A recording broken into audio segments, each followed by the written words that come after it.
development, but the remainder of it did go to legacy system sustainment. So we need to prioritize the retirement of the legacy software systems with the thought of how much they cost, and ideally eliminate, sunset the programs that cost the most at the earliest opportunity if the technology will allow us to do so. And that is one of the things the program manager and our contract staff are taking a look at. And then finally, oversight is another key piece that we looked at. And not this form of oversight per se, although, again, I'm happy to be here. We also looked at the relationship between myself and the GAO, myself, my agency, and the Office of the Secretary of Defense, and my office, my agency, back with the Performance Accountability Council about transparency and accuracy. And let me go back to this subject of continuous vetting. I said in my opening remarks, not only was I fearful that good people were not being allowed in, but that bad actors had slipped in. So this continuous vetting, which I understand now is more than just enrollment. It's like, do you drive? Yes, I have a car. Have you driven in the last year? No, I have not. I'm very much concerned about how you go about prioritizing the continuous vetting. So should I assume that the people with the highest clearance are not only enrolled, but are being continuously vetted? Yes, sir. But again, as Ms. Ziz says, it may vary based on where they are. Because again, they're all eligible, they're all enrolled, but the extent of the monitoring may vary. I have statistics here that I could give you for fiscal year 24, Ranking Member, if you'd like, about the performance of CV.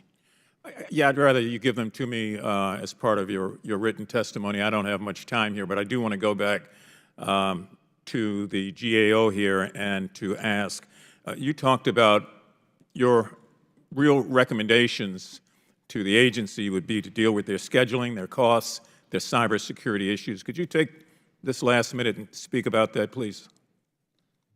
Yes, I'd be happy to. And we are looking forward to seeing the new roadmap and plans, but I will say that we have reviewed multiple NBIS roadmaps over the years, and none of them had reliable schedules. In fact, when we did a review in 2021, it was unreliable. In our 2023 report, when we re-looked at the new roadmap and new schedule, it was actually worse than the 2021. So it's great that new plans are being formed, but it's essential that you follow best practices for integrated master schedules to get the plan right, or else we're just going to keep repeating this over and over.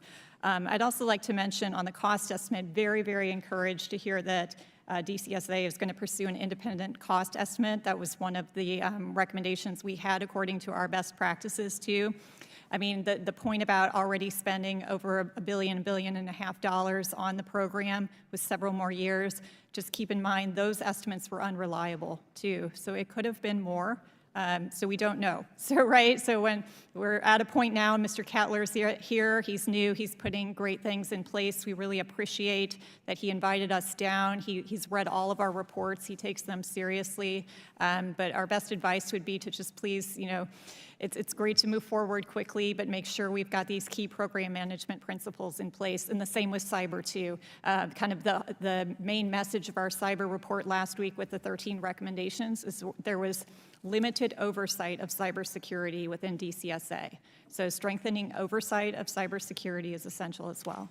Thank you very much. Mr. Chairman, my time has expired. I would hope that perhaps in 6 months or so we could reconvene all over again and do a review of where we are, where we started, which is today, and where we will be 6 months later, just to have some contrast and some comparison. Gentleman yields back his time. Thank you very much. As a matter of fact, we have talked about that and would aim for October. Good. Thank you very much. Distinguished gentleman from Arizona, Mr. Biggs, recognized. Thank you, Mr. Yes, Chair. Thank you, Mr. Chairman. Thank you, our witnesses, for being here. Ms. Ziz, I want to make sure I'm clear on this. From 2017 to 2022, it was $654 million. From 22 to 27, it's anticipated to be $700 million for NBIS. And then just on the legacy system, that $800 million, that's to date during the same period? It's actually only from FY 20 to 22. That was the only information available at our last review, so it's much more actually than that. For the legacy? For the legacy systems, yes. So I'd ask Mr. Cattler if you can get that information for us so we would know. You have it? Oh, well then, Mr. Cattler. Thank you, Congressman Biggs. DOD has spent approximately $825 million on NBIS system development since 2016. That money was spent to build the end-to-end vetting system to replace the legacy systems, and that total of $825 million was executed under budgetary authorities by both DCSA and DISA before. Okay, and that's separate than the 1.35? The total is 1.35, because the remaining 40%, which is about $575 million, Okay. was spent on sustaining legacy systems to deliver the personnel vetting systems to DOD and federal agencies between fiscal '21 and fiscal '23, with the bulk of the 575 spent on supporting legacy BI systems, which we call BIS. And does that track with what you know, Mrs.? Our number is a little bit higher than that. In addition to that 500 million-ish that Mr. Cattler mentioned, there are also costs to OPM because the legacy systems still reside on their network, and so they still have to maintain that infrastructure, even though DCSA is in charge of those legacy systems. So we have that at a little bit over 250 million more than DCSA stated. I see. And then, and Mrs., you used the term unreliable schedule, and you mentioned it, receiving unreliable schedules. Tell us what a reliable schedule would look like, please. Right, so we have 4 key practices that we're looking for that we assess integrated master schedules on. Comprehensiveness, so we looked at the schedule and we couldn't see that all activities were in the schedule. So it's kind of like building a house, but not remembering that you've got to get the permits, right? You've got to get electricity, you've got to get plumbing. All the tasks need to be in the schedule. Controlled is the second key practice. The schedule, when we reviewed it, was missing status dates for tasks, and we could not compare actual progress with a baseline. Credibility is the third key practice. This is being able to trace events to each other and have a risk analysis. There was no risk analysis on the schedule. And then well-constructed, logical sequencing. We could not consistently find sequencing between different activities. So in fact, none of those key practices were met. They were all judged as minimally met in 2023. They need to be all substantially met to have a reliable schedule. So it'd be, with the logical sequence, you're talking about putting the roof on before you put the walls up. Yes, good analogy. Okay. So, and Mr. Cattler, I know you've only been on 93 days. This is actually I want to give you a chance to respond. I'm not blaming you, but in your written testimony, you said the analysis of the NBIS program identified several key problems, including an oversight, software development methodologies, acquisition strategy, team competencies, and leadership. And Ms. Sis has identified some additional problems, and it leaves one this question, actually, as I read it, I kind of jotted this down. Actually, 3 questions. Why? What caused the problems? How do you cure them? And is there anything that you found going right? Because, I mean, these are pretty comprehensive and broad. So what's going right? Well, thank you, Congressman. Let me start there, maybe, with Yeah. what's going right. Yeah. I think that first, what's going right now in terms of strategic performance is that we are, in fact, delivering those 2.8 million investigations a year and the 10,700 of them a day, and we are satisfying that CV function, obviously, in order to get that done. We have delivered EAP as a key element of NBIS, and as I said, just fully restored again today. And the reciprocity work, again, under trusted workforce, is also, I think, a big deal in terms of overall performance delivery. In terms of who's to blame and who's at fault, what I would say is I think the investigation so far has indicated that there's plenty of blame to go around. We had many issues in various places within the program. Before we run out of time, because you get to answer past my 5 minutes, I don't get to ask questions past my 5 minutes. So my question is, because you talked about culture of accountability, ecosystem of accountability, and you just said there's plenty of blame to go around. How do you mesh the blame to go around with the ecosystem of accountability? I mean, because you talked about hiring new people and getting the right people and everything. You didn't talk about maybe letting go of some people who shouldn't be there. Yes, Congressman, we've had some people move on. We have, even in the time that I've been on board, have had to make some of those changes internally to the team. I think it's fair to say, too, that the dynamic of communication internally and external is fundamentally different now since the end of March. I have worked with my colleagues that are involved in my oversight now for more than 2 decades, know them very well professionally and personally. We are locked arm in arm on this. And I feel like I should also say to you that while it's not my fault, it is my responsibility to be sure that DCSA delivers on this set of requirements. It's critical that we do so. Well, thank you. Thanks, Mr. Catlin. My time has expired. Thank you, Mr. Chairman, for indulging. Gentleman yields back his time. Thank you very much. Distinguished gentlewoman from Washington, D.C., Ms. Orange, recognized.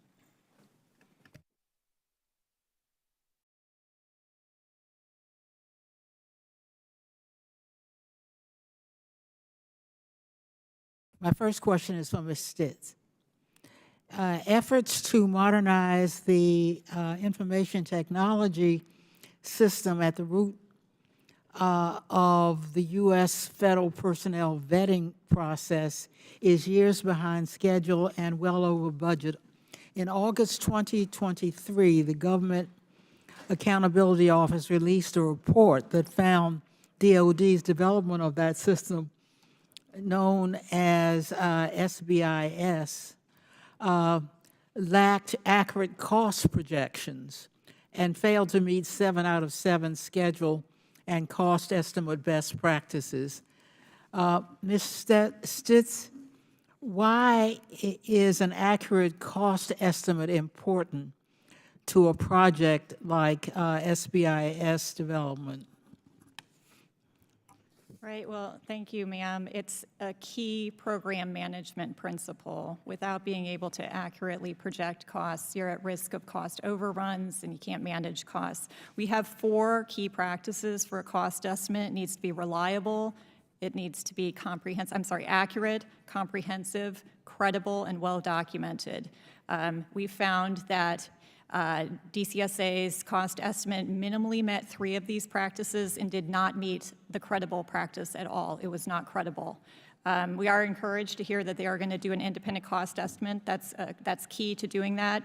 But to be able to drive the program, we're years behind now. We're spending more than what was anticipated, but we can't really even rely on those numbers.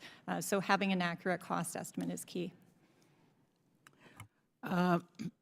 Mr. Kettler, GAO's report also found that DOD spent around $654 million since 2016 to develop NBIS. DOD also spent $835 million to maintain the OPM legacy information technology systems from fiscal years 2020 through 2022. In its August 2023 report, GAO recommended that Congress consider requiring DOD to develop a reliable cost estimate and program schedule for NBIS development. Mr. Kettler, has your agency taken steps to develop the issues with cost estimate and program schedule related to NBIS development, or does Congress need to enact legislation to get DOD to follow best practices? Well, thank you, Congresswoman. I believe that we're well on the track to have the reliability in our internally generated cost estimate. It will go through many reviews within DOD and the interagency, for example, led by the Performance Accountability Council, among others. And as I've stated in my statement for the record, we will also contract out an independent cost estimate after we have an approved plan to be sure that that outside scrutiny tracks with what we judge it will cost moving forward. Well, Mr. Kettler, how does DOD plan to pay for any and all next steps needed to complete development of NBIS? Do you plan to request additional funding from Congress? Congresswoman, I'm not yet in a position to tell you how much all of that will cost and how we would program for it until I have the final plan and approval. But I can tell you that we have already programmed for ongoing NBIS-related work for development and sustainment, both of the NBIS program and of legacy software through fiscal 30 in our current plans. Mr. Kettler, can I get a promise from you here today that you and your staff will meet regularly, perhaps monthly, with oversight staff to ensure the Defense Security Cooperation Agency is taking action to address all outstanding GAO recommendations and getting the NBIS system and Trusted Workforce 2.0 back on track? Congresswoman, I commit to you that I will be open and transparent.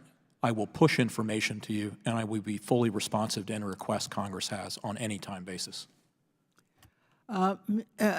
Ms. Stitz, can Congress count on you and your team to assist us in this essential oversight?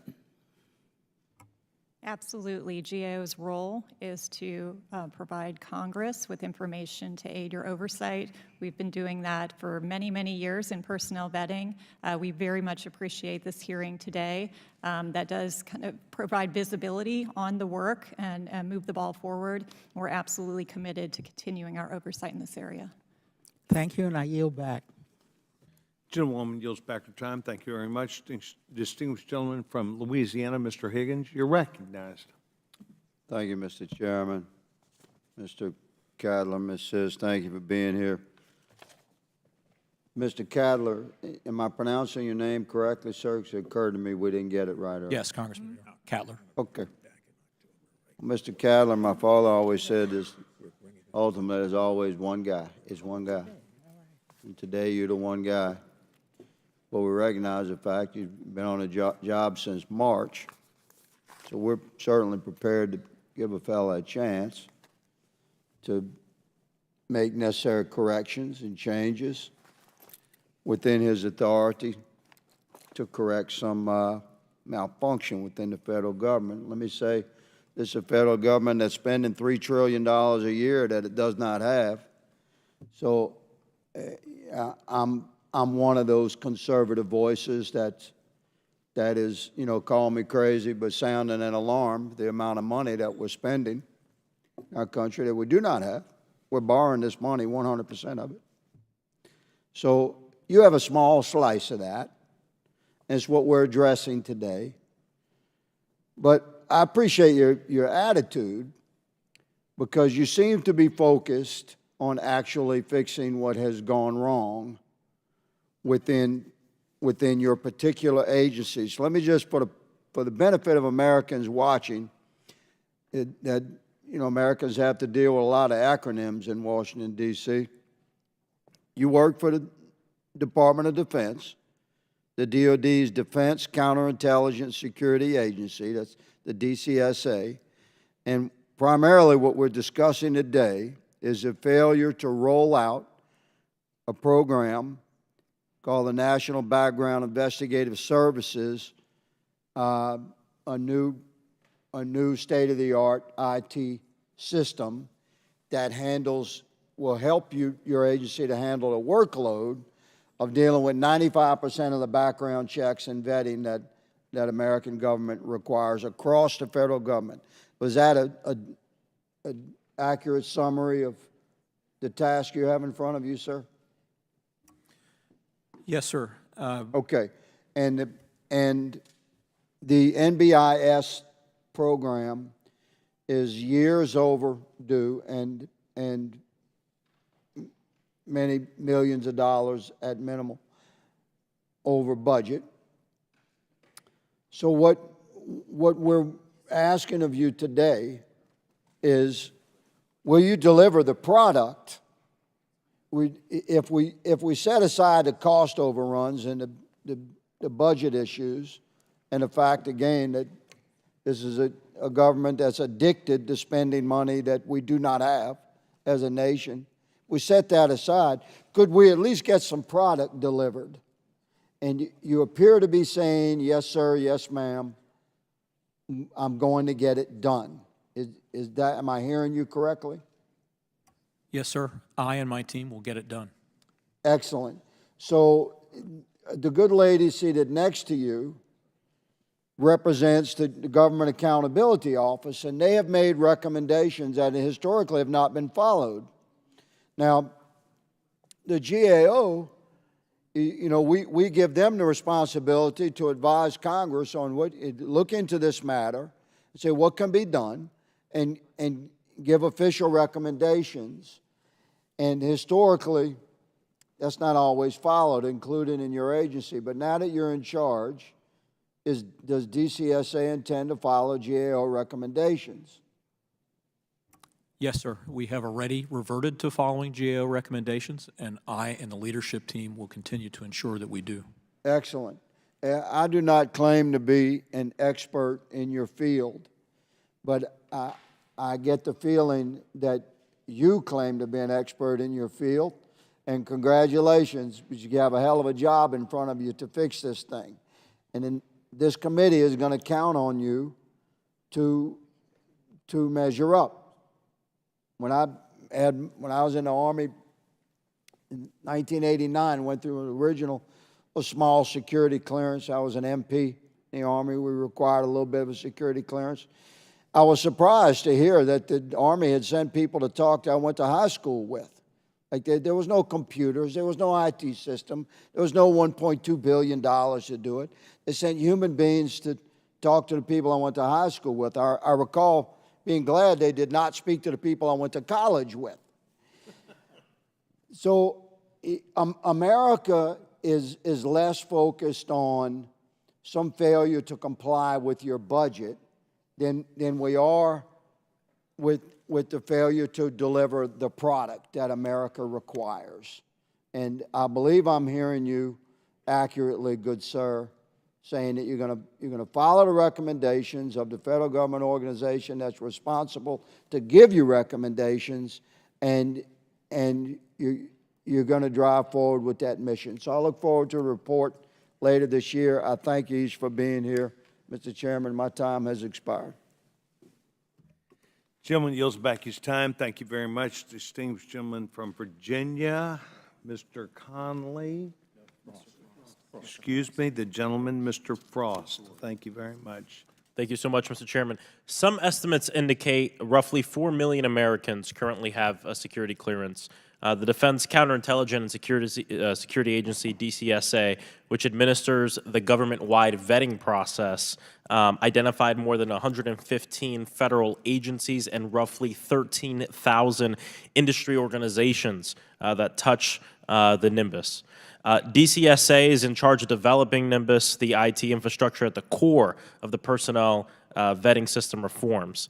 DCSA is also in charge of maintaining the legacy IT systems while it gets NBIS fully functioning. And unfortunately, DCSA has to spend millions of dollars maintaining the old system as NBIS fails further behind schedule. Deputy Director for Management at OMB, an agency trying to help us get this back on track, came before this committee and told us that continuous vetting should be covered for the entire clearance population in, quote, the coming months, end quote. Well, the coming months have come and gone. And so, Mr. Cattler, can you provide a timetable for when DCSA will be able to retire the legacy IT systems? Congressman, at this point, I cannot until my plan is approved and we have confidence in the estimate for both the program management schedule as well as the cost. Okay, cannot. I mean, this isn't the first time Congress has sought transparency on implementation as it relates to NBIS, and the thing that goes hand in hand with transparency is accountability. So it'd be great to get a timetable as soon as y'all are able to provide one to the committee. The OMB Deputy Director also pointed to a shortage of technical talent.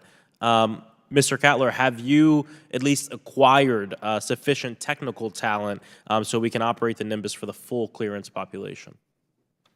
Congressman, I'm confident that we have the internal talent in our workforce to perform the personnel security mission, and we continue to retain them and hire new. We are also bringing on additional personnel relevant to the development of the NBIS program as we further understand where our key expertise gaps are. Okay. Has Mr. Cattler articulated to you any lessons learned from the past challenges with NBIS? Well, Mr. Cattler has been in his role about 3 months now, and I would say maybe even 6 weeks into that role, he did invite us down to Quantico, and we went through all of our GAO reports. We presented the key findings and recommendations. He had read them all. he could even quote pieces of them back to us. He was, I think, committed and demonstrated a commitment to understanding our concerns. He asked us point blank how his agency had interacted with GAO in the past, and that he was committed to having a collaborative relationship in implementing our recommendations. So I think we are very encouraged by his early leadership here. He's got a lot ahead of him, definitely, and hopefully he can use our past work to guide him, and so we don't have a repeat of what has happened over the past 8 years. That's really good to hear. NBIS delays are serious business. Over the last decade, the number of clearance positions has grown more than tenfold, while the number of candidates remain stagnant. In 2023, the NSA announced its largest hiring surge in 30 years. The FBI requested $63 million from Congress to hire 192 new cyber professionals to protect American IT infrastructure against foreign threats, and all these positions obviously require security clearance. The Federal Performance Accountability Council's fourth quarter report for FY23 mentions system and IT outages as reasons for continued clearance delays. Mr. Cattler, have you identified what the causes of these IT outages were? Congressman, yes. In the time that I've been the director, we've had outages due to issues with communications connectivity, but we have also had issues related to failure to follow proper procedures and internal controls. So to address these two at least, we have looked at alternative communications providers. We're working with DISA on that in order to move to different DOD-provided systems, for example, and different commercial telecommunications providers. And we are also taking, in some cases, punitive action against some of our employees and contractors to be sure that they understand and they feel a penalty for failure to comply with those established internal controls, especially, as you've said. They may, in fact, lead to a system outage that could cause loss of data as a potential worst outcome, but I hesitate to say a minimum, but at a minimum, certainly short of loss of data, a significant delay in somebody being able to even file an application for security clearance. Are you reviewing and changing any of the standard operating procedures around this? Congressman, yes, we are constantly looking at what our standing operating procedures are and the internal controls, and this as well will be part of the IG review that I've asked my IG to perform. Perfect. Thank you both for all the work that you do. I yield back. Gentleman yields back his time. Thank you very much. Distinguished gentleman from Tennessee, Ms. Burgess recognized. Thank you, Mr. Chairman. Ms. Sis, I got that name right? That's a cool name, ma'am. I dig that. That's really cool. As the 435th most powerful member of Congress, I get to ask my questions last. Usually, as I like to state, there's usually a custodian in front of me sweeping up about the time I get up on the mic. So I apologize if these questions have been asked. I have trouble hearing. My wife says it's selective, but my doctor says otherwise. So if I've asked these questions before, just act like this is the best question you ever had. And Mr. Cattler, if you'd look at her and go, wow, that's a really great question, I'd really appreciate it. It'd do good for the folks back home. The status of the National Background Investigation Services System, where would you say that is at? Congressman, it is unacceptably late, Okay. and we have underdeveloped the required capabilities to meet our policy deliverables. Okay. It was supposed to be fully operational by 2019. Is that correct? I know you've inherited this mess, so Yes, Congressman, that's correct. thank you, brother. And the projection of when it will be fully operational? Congressman, we are programmed out through 2030. We aim in the current plan to have the legacy system sunsetted no later than fiscal 28. Do you feel like the GAO, they issued this report, as you know, I'm sure, regarding the Defense Counterintelligence Security Agency's issue with cybersecurity. Do you feel like that they've dropped the ball on this thing, or do you feel like that they've got a good grip on it now? Congressman, I don't think GAO has dropped any balls. I think their cybersecurity report is of similar high quality to the previous reviews of NBIS. Okay. Ms. Sis, I'm not sure if I'm supposed to be asking you this or not. I thought I was asking you that, and he was answering, so I'm not sure. How can we have confidence in this agency that, and is there an investigation into what vulnerabilities have existed since it was took over in 2018? I think with new leadership, we are encouraged that DCSA can get NBIS back on track, but they've got to go back to key management principles, the basics, right? Developing a reliable schedule and cost estimate for the program, enhancing oversight, and particularly with cybersecurity, based on a report that we released last week. These are key fundamental program management principles. And in the past, the program has been so focused on moving out to deliver capabilities that they had told us that it was an administrative burden and a waste of time, frankly, to develop a schedule or a cost estimate. They didn't need to do that. They didn't need to follow best practices. Well, now they're years and years late and behind schedule and over cost too. We think that the tone is different this time from the top, and we're encouraged, but as they kind of re-baseline again, we would really encourage them to take a look at our recommendations and make sure that they're implemented so they're on a path to success. So do you think we ought to fix these vulnerabilities, or do you think we ought to pull the plug on the program before it becomes worse?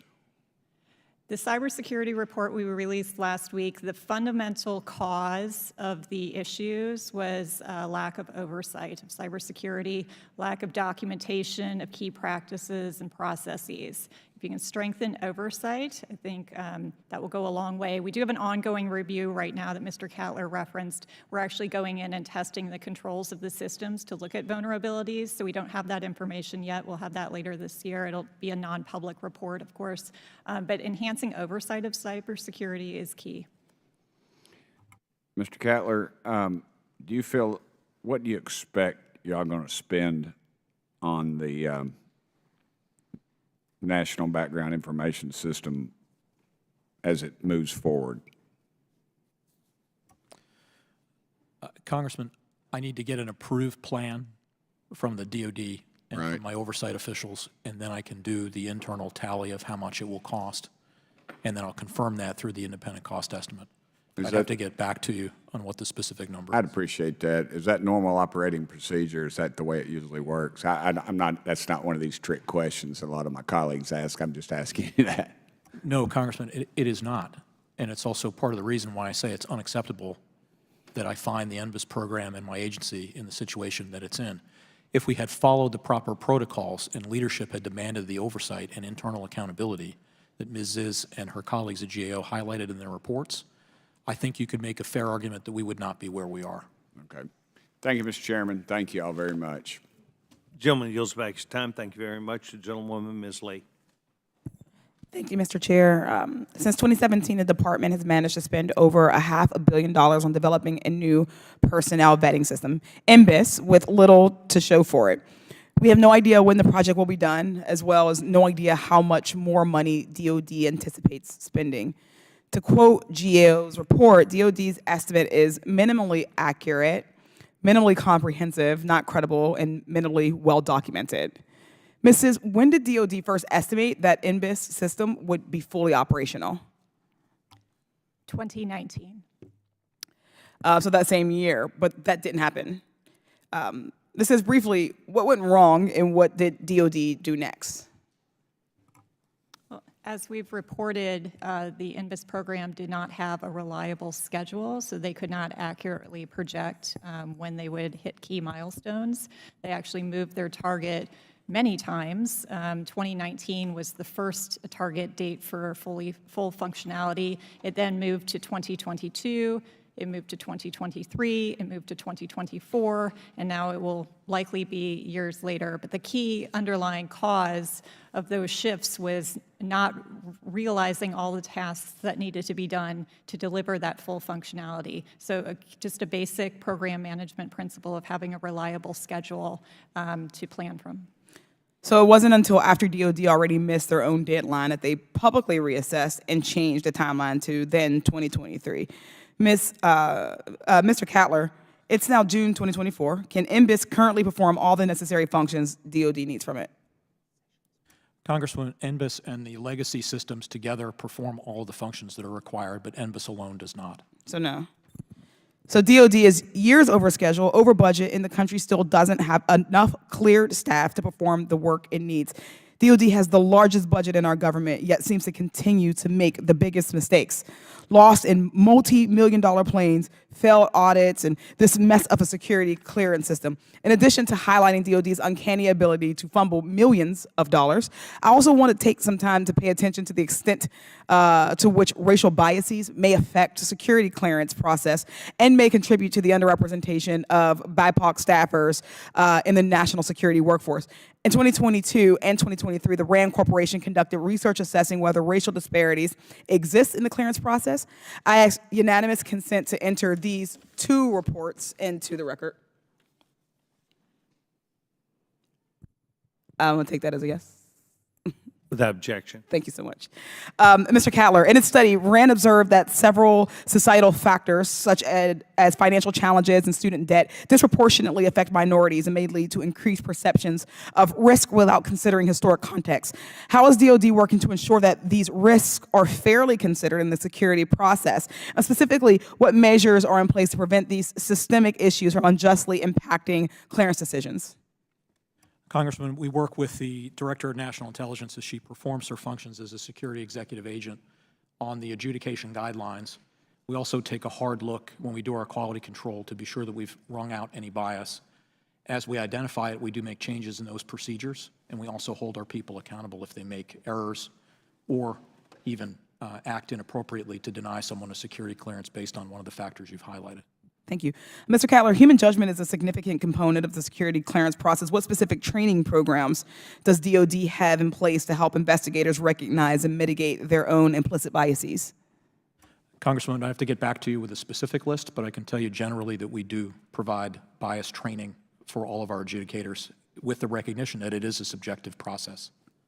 Mr. Cattler, again, as DOD increasingly relies on automation and machine learning for continuous vetting, how are you ensuring that these technologies don't perpetuate or exacerbate existing racial biases?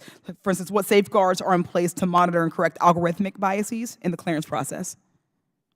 Congresswoman, pieces of this are addressed, again, through the adjudication guideline review process and also the training that we're providing to all of our employees, including those that are working on those algorithms and the verification of their success.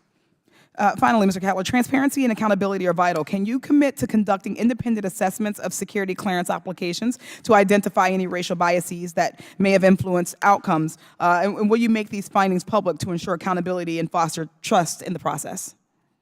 Yes, Congresswoman, I do. Thank you so much. I thank you both for your time, and I yield back. Gentleman yields back her time. Thank you very much. We'll go to Ms. Tlaib.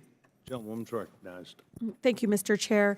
Thank you so much, Director, for joining us today. And I think it's great that we're here, that you're even here even early in your position as a new person. So I know my colleagues have, I think, done a really good job going through the issues regarding NBIS already. So I'm not going to repeat what's already been said.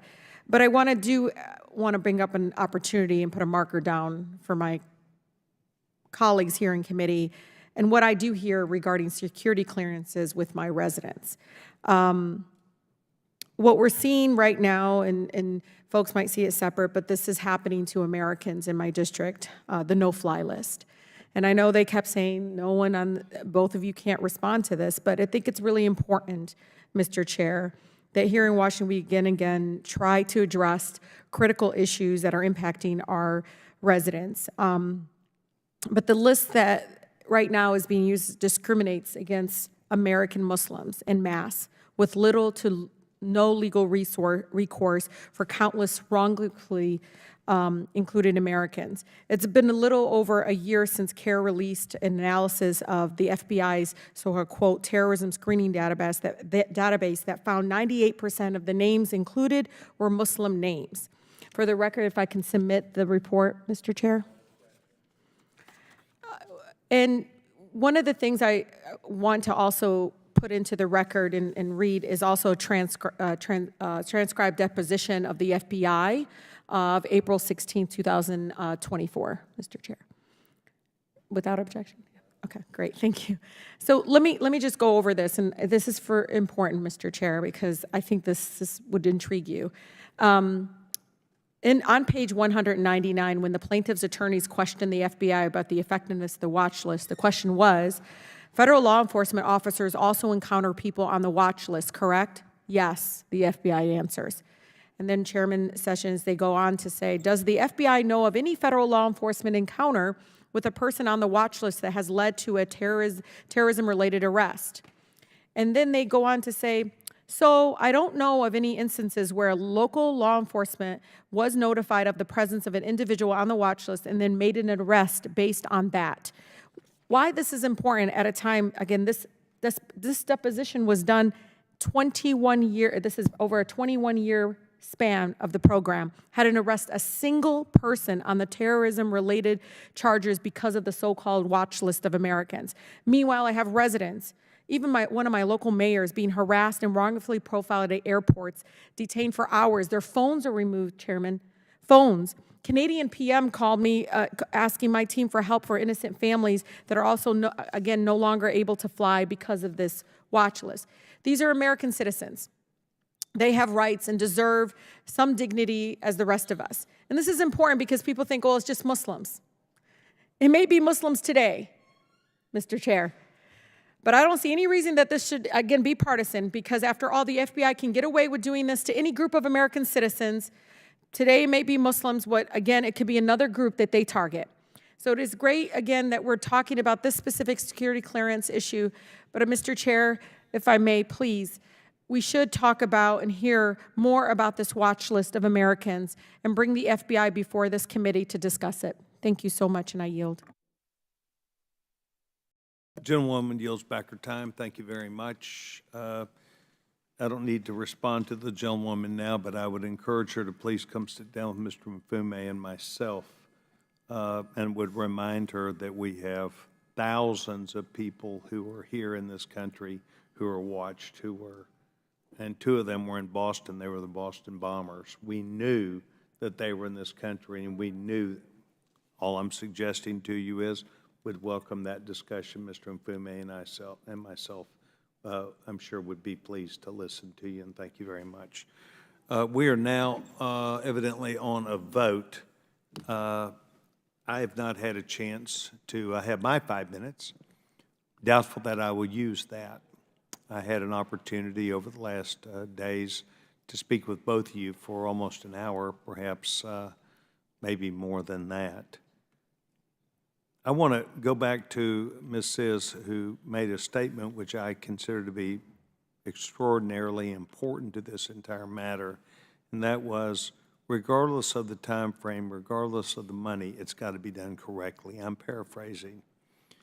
Mr. Cattler, can you please respond directly back to that? Because as we were earlier greeting each other, I said to you I was concerned about the architecture.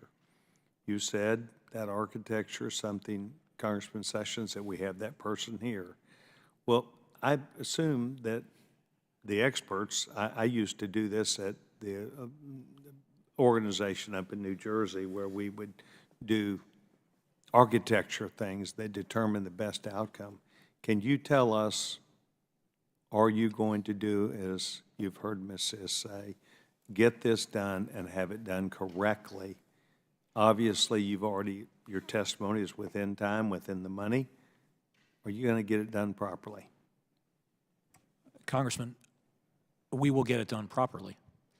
I don't feel undue pressure to move quickly, because as I've said, it's important that we get it right. And if that takes a little bit of time to do, then I think that's appropriate and acceptable.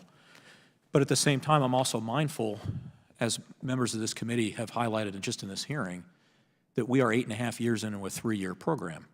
We are $1.345 billion spent on about a $700 million program, and every penny counts. The taxpayers are not just entitled to and expecting that we deliver the software with the capability that is required, but they know that we need it because they are entrusting. I have entrusted some of my most important personal data over the course of my more than 30-year career to the government. My own agency vetted me and validated me for my clearance while I served at NATO. So what we're trying to balance are those two things, getting it done right and taking the time to do so, but also recognizing that we are well behind and it is unacceptable. So we are trying to move with an appropriate sense of urgency. but we're doing so responsibly. But I have confidence in my team, in our partners, and in our oversight that we are working well together and that we will fix this and deliver the capability that the American taxpayers need, deserve, and are paying for. Thank you, Mr. Mfume. What I would agree on the statement, I'm sure he'll have a chance to affirm that, but get it done right. Getting it done right, we've not pushed you to a time frame, to a money allocation, but you have done that as a responsible manager, and you will be held accountable to that, and I appreciate you very much. Mr. Mfume, would you like to say anything before we go with Dodge round? Well, Mr. Chairman, I just want to Gentleman's thank recognized. both witnesses again for their testimony, both their oral testimony as well as what's written. I look forward to receiving any additional documents or information, and I look forward to reconvening in October so that we may have some sense of where we are today, juxtaposed against where we find ourselves then. And I would invite, on behalf of the chairman and myself, obviously, both of you to sort of be ready to come back to see us again. Thank you both.